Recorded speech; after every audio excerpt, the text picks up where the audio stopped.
आज हम लोग डिस्कस करेंगे कि क्या ये मैंडेटरी है कि ई वे बिल जनरेट करते टाइम हमें पार्ट बी में कन्वेंस डिटेल्स फर्निश करना मैंडेटरी है या फिर नहीं है। तो पहले तो मैं आपको कुछ बैकग्राउंड इन्फॉर्मेशन दे देता हूँ कि ई वे बिल के अंदर में दो पार्ट होते हैं, part A and part B.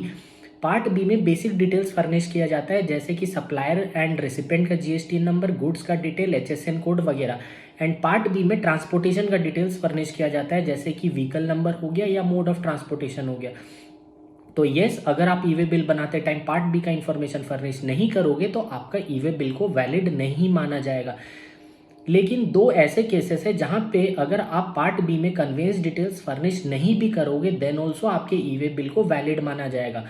तो अगर आपका गुड्स का ट्रांसपोर्टेशन किया जा रहा है with in 50 kilometres with in the same state या यूनियन टेरिटरी, तो इन दैट केस अगर आप पार्ट बी में कन्वेंस डिटेल्स फर्निश नहीं भी करते हो तभी भी आपका ई वे बिल वैलिड माना जाएगा।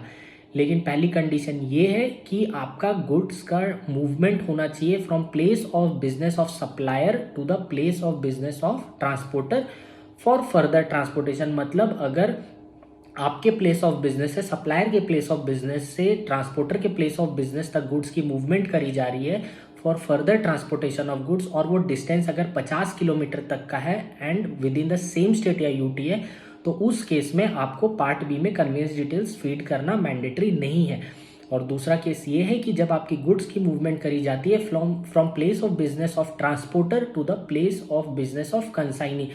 मतलब ट्रांसपोर्टर के प्लेस ऑफ बिजनेस से जब कंसाइनी के फाइनल डेस्टिनेशन तक गुड्स की ट्रांसपोर्टेशन करी जा रही है और डिस्टेंस अप टू 50 किलोमीटर्स है within the same state या यूटी है, तो उस केस में भी अगर आप कन्वेंस डिटेल्स फर्निश नहीं करोगे तभी भी आपका ई वे बिल वैलिड माना जाएगा। Thank you.